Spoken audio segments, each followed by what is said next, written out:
Hallo, so Pissame, c'est Seppel, et aujourd'hui on va parler de Unistellar. Est-ce que c'est Astronoki qui me laisse faire tes réclames pour tes télescopes maintenant? Oui, enfin, c'est surtout parce que c'est des télescopes à la portée de débiles dans ton genre. Mais même pas vrai. Ah ouais? Alors vas-y, explique-moi ce qu'ils ont de spécial, j'ai Unistellar. T'as l'habitude d'utiliser un télescope, c'est compliqué. Il faut régler plein de things et il faut savoir qu'est-ce que tu cherches dans le ciel. Alors Unistellar, ils ont fait un télescope qui marche tout seul. Tu utilises l'application Unistellar, tu choisis qu'est-ce que tu veux voir et le télescope il le sert tout seul et t'as plus qu'à regarder. Et ça marche même quand tu connais rien. Ouais, donc c'est débile-proof, quoi. Mais stick souffle. Et alors Unistellar, ils ont eu une idée. Ils ont dit, on a fait un télescope que même que quelqu'un qui y connaît rien, il peut utiliser. Alors on a qu'à faire pareil avec tes jumelles. Sauf que le télescope, il tourne tout seul. Mais les jumelles, tu les as dans la main, alors elles tournent pas toutes seules. Alors ils ont eu une idée. Dans les jumelles, y a qu'à mettre tes flèches pour te dire de quel côté tu dois les tourner et écrire c'est quoi le nom de qu'est-ce que tu vises. Donc si t'es en train de regarder un thing dans le ciel, les jumelles elles te disent c'est quoi, et si tu cherches un thing dans le ciel, les jumelles elles te disent vers où il faut que tu regardes. Et ça marche aussi si le jour tu cherches un thing par terre, parce qu'elle marche avec le GPS. Et hop là, ils ont inventé les jumelles en vision, que ça veut dire je sais pas qu'est-ce que ça veut dire, mais ça s'appelle en vision quand même. Envision. Oui, c'est pareil. Et alors ils ont fait un crowdfunding que ça veut dire que les gens ils ont donné des sous pour qu'ils puissent les fabriquer. Même que Astronoki il en a commenté aussi. Mais ça c'était il y a longtemps, là le prototype il est terminé et ils ont commencé à les fabriquer. C'est presque tout fini, il y a juste les flèches dans le dedans des jumelles qu'ils ont pas fini l'interface. Ça veut dire que si tu trouves ça moche c'est normal parce que c'est pas fini, d'accord? Donc comme en ce moment ils sont en train de commenter les puces à mettre dans le dedans, si tu commentes les jumelles tu peux encore avoir les prix de gros. Et en parlant de gros, si tu veux savoir à quel point que c'est bien, il y a 12 Parsec qui les a essayés parce qu'il habite à Marseille et que Unistellar ils sont à Marseille aussi. Et tous les gens qui les ont essayés, ils ont trouvé que c'était bien. Et comme le crowdfunding il est fini, c'est aussi sûr qu'ils vont les fabriquer. Donc si tu achètes les en vision maintenant, tu as une réduction de 33% et en plus tu les auras un peu plus tôt que quand elles seront vendues pour tout le monde. Et normalement, Astronoki les recevra pendant le printemps pour les tester, alors il fera une vidéo pour vous les faire montrer. Sommer Ortung. Dans la description, il y a un lien que si tu cliques dessus, est 33% de réduction sur les en vision. Et même que t'es pas obligé d'utiliser le code 12 Parsec est un con parce que tout le monde il le sait déjà. Donc c'est ma vie qui a même pas besoin de mettre le code. Donc tu oublies pas, le lien il est dans la description. Hop là, la réclame elle est finie. Fus.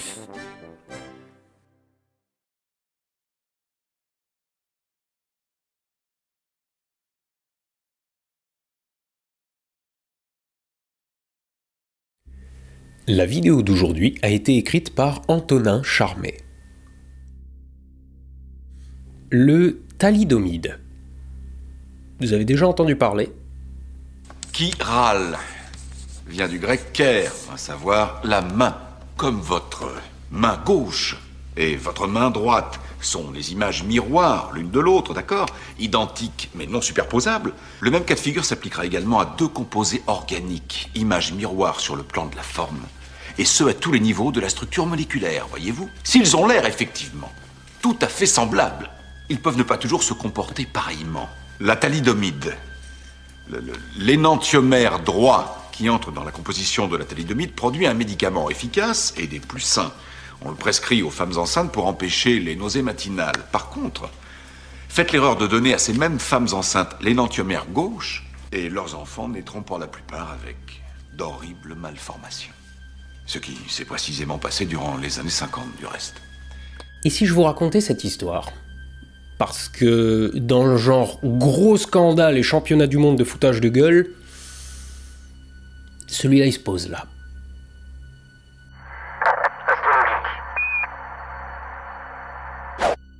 10 août 1960 à Hambourg en Allemagne.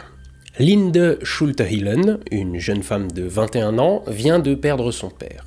Elle a du mal à trouver le sommeil et prend un sédatif léger pour se soulager. Le médicament en question, le Contergan, était disponible à la vente sans ordonnance dans n'importe quelle pharmacie et était présenté alors comme inoffensif et sans aucun effet secondaire. Linde n'en a pris qu'une unique pilule ce soir-là et n'en a plus repris dans les mois qui ont suivi. Quelques jours après, elle découvre qu'elle est enceinte depuis quelques semaines.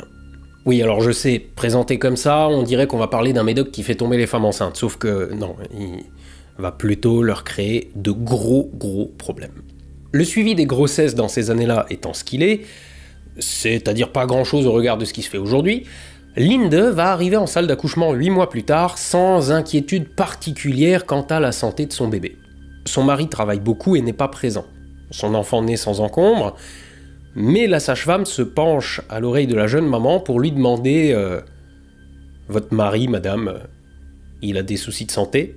Instantanément, Linde s'inquiète et demande si son bébé a un problème. « Les bras de votre bébé sont trop courts, lui dit la sage-femme. Ils ne grandiront plus, ça restera comme ça. On vous conseille de le laisser, cet enfant, de le jeter aux oubliettes et de tenter de refonder une famille. » Ambiance.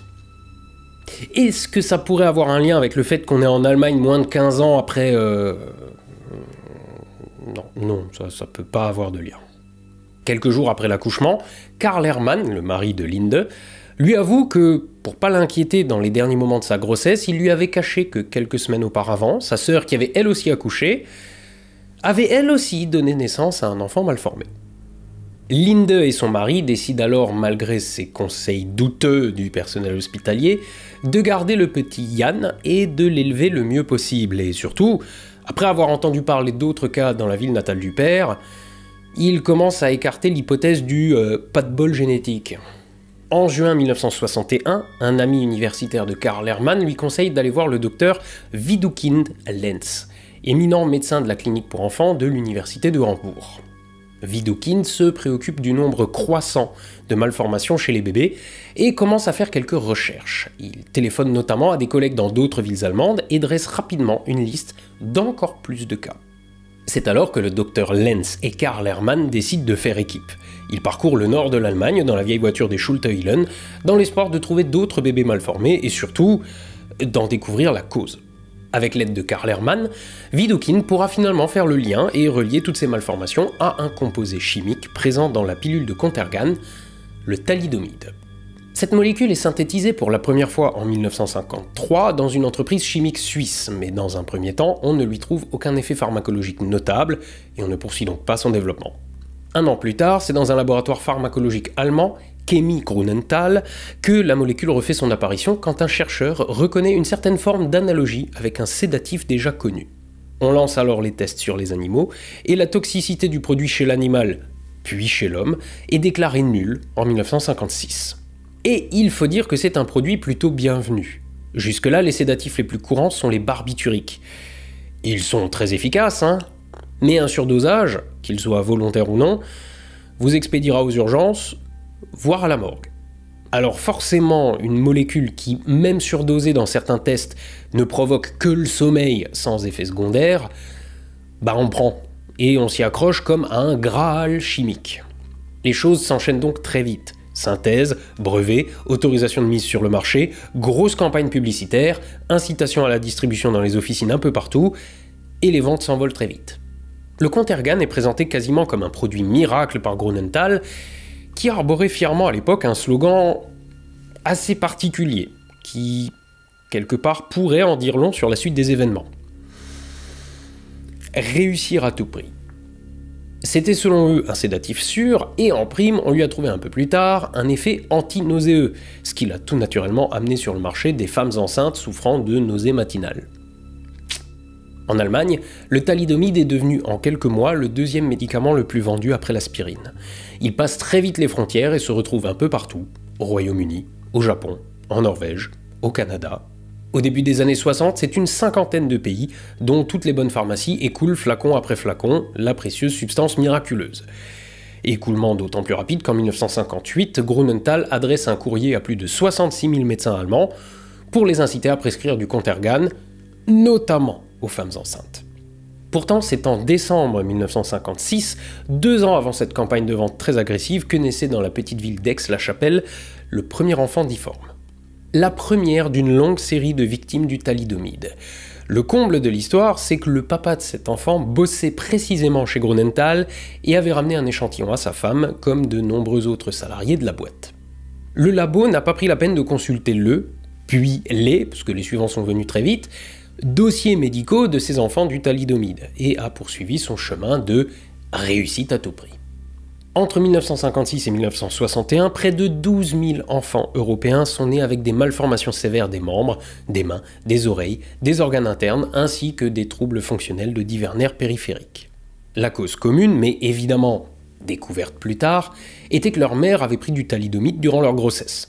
Avant que ce scandale éclate, les médecins attribuaient ces malformations à d'autres facteurs possibles, tels que la radioactivité, les essais nucléaires, certains détergents ou encore un virus alors inconnu.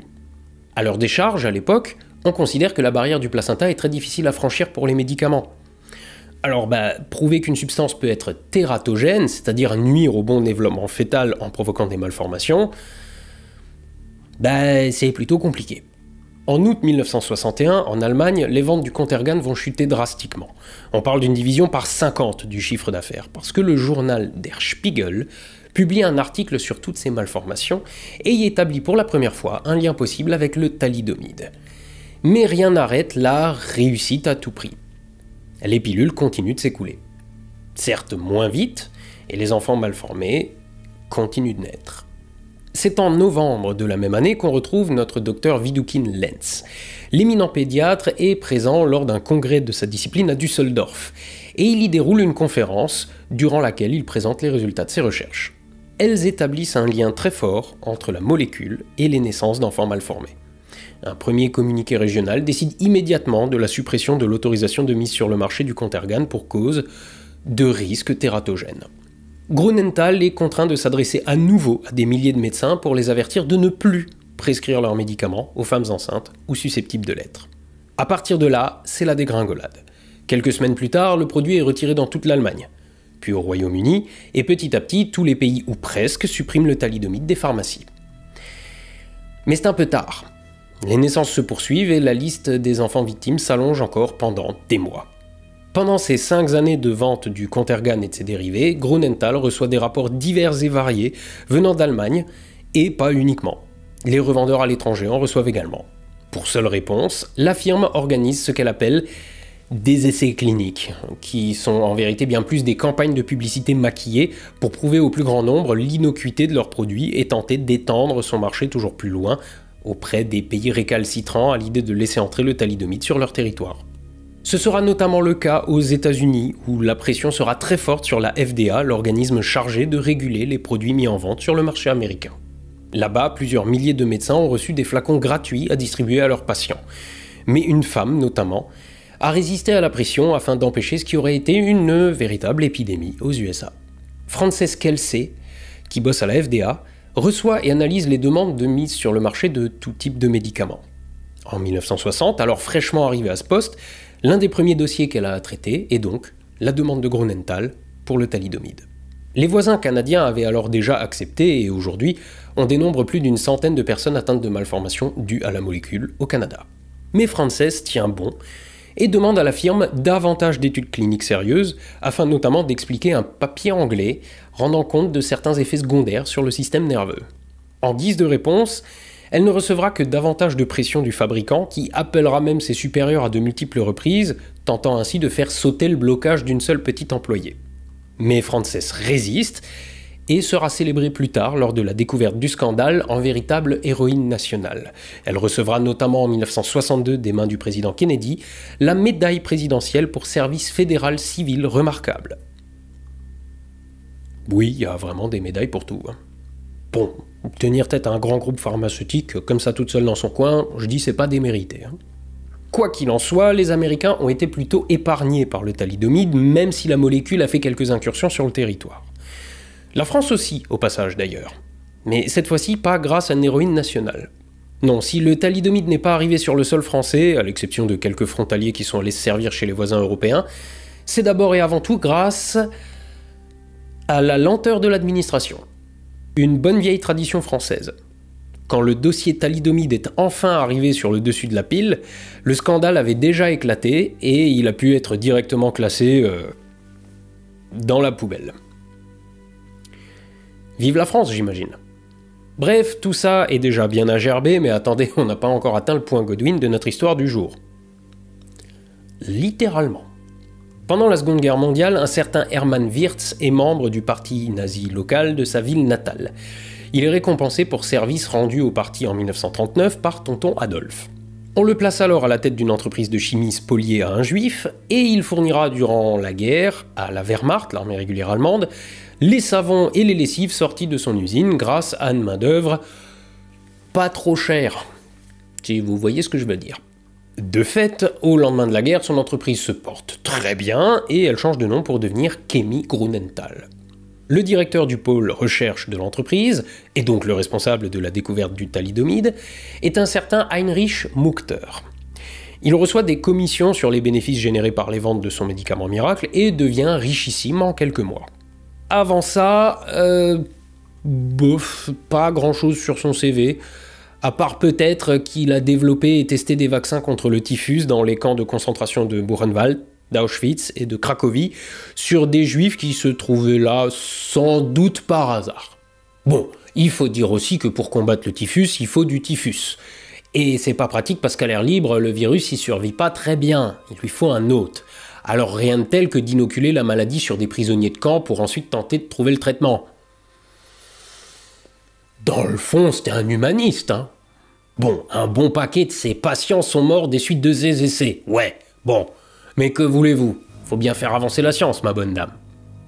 Responsable de la mort de centaines de prisonniers, Muchter était recherché à la fin de la guerre par les autorités polonaises, mais capturé par les Américains lors de l'opération Paperclip, il a vu son passé balayé sous le rideau de fer. Grunenthal lui a alors offert l'opportunité de poursuivre son travail. Dans les années 60, on trouve également parmi les dirigeants chez Grunenthal un dénommé Otto Ambros. Alors lui, il a quand même fait 4 ans de prison dans sa vie, à l'issue d'un petit procès qui a eu lieu à Nuremberg en 1946. Le bonhomme devait purger une peine de 8 ans pour crime de guerre commis à Auschwitz. Mais bon, on l'a libéré un peu plus tôt pour venir conseiller l'US Army sur la création d'armes chimiques. Ah oui, je vous ai pas dit, à Auschwitz, on le surnommait le chimiste du diable. Manifestement, ça claque sur un CV, puisqu'à sa sortie, au vu de son expertise, il n'a pas eu à chercher longtemps du boulot. Son surnom vient pas de nulle part, puisque l'une de ses principales contributions, c'est tout simplement d'avoir participé au développement d'un composé chimique qui commence par Zi et qui finit par Clombé. Oui, désolé, mais la dernière fois que j'en ai parlé, je me suis fait salement démonétiser, juste pour ça, alors ça va, Accessoirement, il était aussi le conseiller d'Hitler en matière de guerre chimique et avait un accès direct au Führer. Et vu le profil du PDG de Grunenthal, le profil de Ambros a dû lui sembler intéressant, j'imagine. Et encore, la liste des anciens nazis n'est pas complète. On trouve aussi dans les rangs de l'entreprise des mecs comme Ernst Günther Schenk, inspecteur de la nutrition pour les SS, qui a notamment développé une saucisse protéinée qui a été testée sur 370 prisonniers dans les camps de concentration, tuant beaucoup d'entre eux au passage. Il y avait aussi Heinz Baumkutter, médecin en chef des camps de Mauthausen et du Struthof, ou encore Hans Berger Prinz, qui travaillait auprès du médecin personnel d'Hitler. Voilà. Peut-être que si l'entreprise a fait la sourde oreille pendant 5 ans, malgré les avertissements de plus en plus nombreux et fréquents concernant leurs molécules miraculeuses, peut-être que c'est au moins en partie dû à la moralité douteuse de ces têtes pensantes. Peut-être. Et comme souvent, ce n'est que lorsque la presse s'en est mêlée que le médicament a été retiré en quelques jours. Bien sûr, comme toujours, vous commencez à connaître ce genre de vidéos sur les scandales sanitaires, il y a eu un procès. En 1963, les chefs d'accusation font état d'homicide involontaire et d'agression et négligence intentionnelle. La majorité des parents des victimes réclament un accord avec Grunenthal et veulent s'arrêter là, mais une autre partie décide de continuer les poursuites judiciaires. De 1968 à 1969, un second procès a donc lieu. Il s'agit du plus long en République fédérale d'Allemagne après celui de Nuremberg. 400 plaignants défendus par 7 avocats qui s'opposent à Grunenthal et ses montagnes de pognon, défendues elles par 40 avocats. Parmi eux, un certain Joseph Nurberger, avocat personnel du PDG Wirtz, qui démissionne soudainement et devient ministre de la Justice dans la province dans laquelle se déroule le procès. Il obtient ainsi la responsabilité de le superviser et de veiller à son bon déroulement. Vous sentez venir la douille ? Évidemment, la firme n'avait aucune preuve fiable pour étayer l'innocuité de son produit. Au contraire, elle a ignoré des tonnes de rapports mettant en évidence sa dangerosité pendant de longues années. Mais le procès s'achève abruptement parce qu'on découvre qu'un accord secret a été passé entre Wirtz et le gouvernement local pendant la procédure.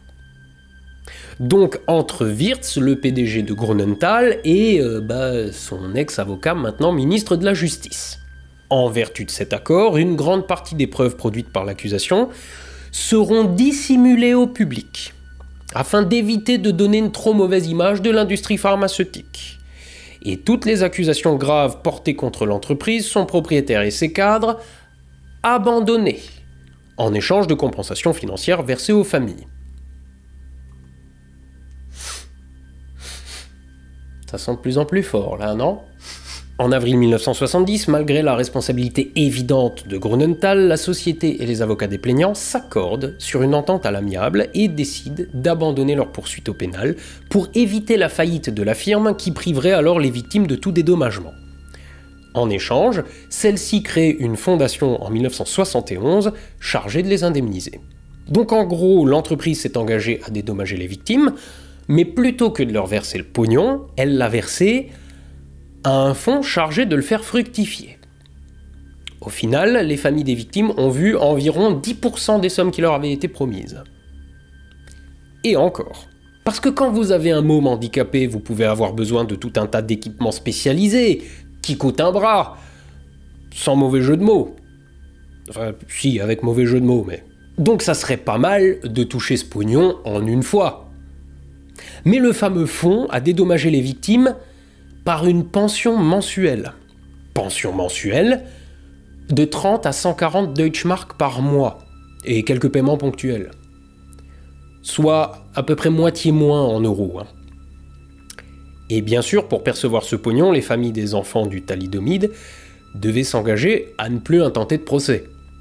À ce jour, des militants tentent toujours de rendre justice, mais jusqu'ici en vain.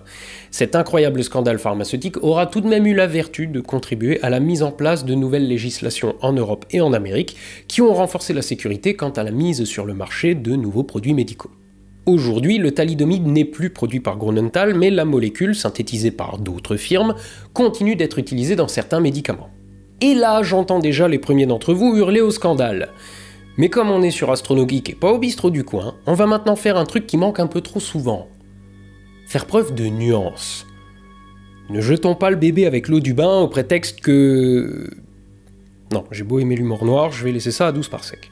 Bref, le vrai scandale du thalidomide ne réside pas dans le fait qu'une molécule dangereuse ait été mise sur le marché. Ça arrive. Et c'est même normal. Alors attention, doucement, nuance. C'est normal, parce que quand on réalise des essais cliniques sur une nouvelle molécule, on fait forcément ces essais sur un nombre limité de cobayes. Même si limité veut dire plusieurs milliers. Mais quand la molécule se retrouve dans le gosier de millions ou de dizaines de millions de personnes, on peut alors éventuellement découvrir des effets qu'on n'avait pas constatés auparavant. Et quand ces effets sont avérés, on retire la molécule du marché. Ou bien on restreint son usage. Ça veut absolument pas dire qu'on se sert de la population comme cobaye contre leur gré. Ça veut juste dire qu'on ne peut pas connaître cet effet indésirable avant que des dizaines de millions de personnes ne gobent le médoc. On peut littéralement pas faire autrement. Par contre, du moment où une molécule s'avère dangereuse, il faut la retirer ou la restreindre et prendre ses responsabilités. Or, Grünenthal savait que sa molécule était dangereuse, mais les mecs ont décidé de tout faire pour le cacher, pour ensuite encore se défiler quand le temps était venu d'assumer ses conneries. Il est là le scandale. Et c'est pour ça que le thalidomide est toujours utilisé. En fait, son problème n'est pas d'être nocif en soi, son problème est d'être tératogène, c'est-à-dire de nuire au bon développement d'un fœtus. Je dirais même plus de nuire au bon développement d'un fœtus à des moments particuliers de son développement. Prenez du thalidomide à un moment précis de la grossesse, vers le 20e jour, le bébé aura un problème aux yeux. Prenez-le une semaine plus tard et il aura un problème au bras. Les études ont aussi montré que l'effet tératogène du thalidomide est surtout présent lors de la première moitié de la grossesse et qu'ensuite, il provoque plus grand-chose. C'était d'ailleurs l'un des arguments de Grunenthal. Regardez, on a plein de femmes enceintes qui en ont pris et qui n'ont rien eu. Donc l'effet néfaste de cette molécule est bien précis. Il touche les fœtus à certains moments clés de leur développement. Mais du coup, si vous n'êtes pas une femme enceinte, la balance bénéfice-risque du thalidomide redevient très favorable dans tout un tas de maladies.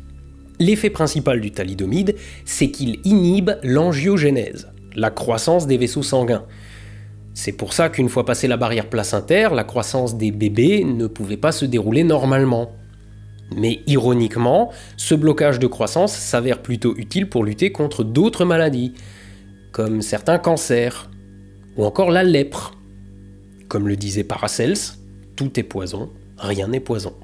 Faites un petit exercice. Allez voir votre boîte à pharmacie et regardez au dos des boîtes de médocs combien sont déconseillés aux femmes enceintes. Et pas besoin d'aller chercher des trucs particulièrement obscurs, hein. Le fait est que des médocs interférant avec le développement fœtal, il y en a plein. On le sait, et ils sont simplement interdits aux femmes enceintes. Mais du moment où on n'est pas en cloque, leurs effets bénéfiques valent la peine qu'ils soient prescrits. Tout est toujours affaire de nuances. Seulement voilà, aujourd'hui encore, le nom thalidomide est frappé d'infamie. À cause de ce scandale. Mais le problème, c'est pas la molécule. C'est littéralement une bande de nazis qui ont préféré garnir leur compte en banque que de retirer un médoc dangereux pour les femmes enceintes. Bon. Mais alors, que s'est-il passé depuis le scandale et depuis le procès brusquement interrompu, me demanderez-vous? Eh bien, au-delà de l'indemnisation financière toute relative, les victimes et leurs familles ont dû attendre plus de 50 ans avant d'obtenir des excuses publiques. En 2012, le nouveau PDG de l'entreprise, Harald Stock, est sorti du siège social pour dévoiler une sculpture en bronze représentant une jeune fille mal formée et en souffrance, et présenter ses excuses à toutes les victimes, à leurs familles et aux survivants. Nous demandons pardon pour ne pas avoir trouvé pendant près de 50 ans le moyen de vous tendre la main d'être humain à être humain. Nous vous demandons de considérer notre long silence comme un signe du choc que votre sort nous a causé.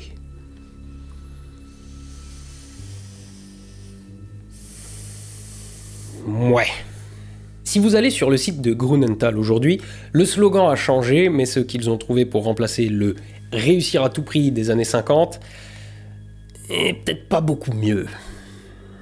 Connaissant votre passif, les mecs, vous pouviez trouver autre chose qui soit mieux, avec moins de sous-entendus possibles, sans trop forcer en fait.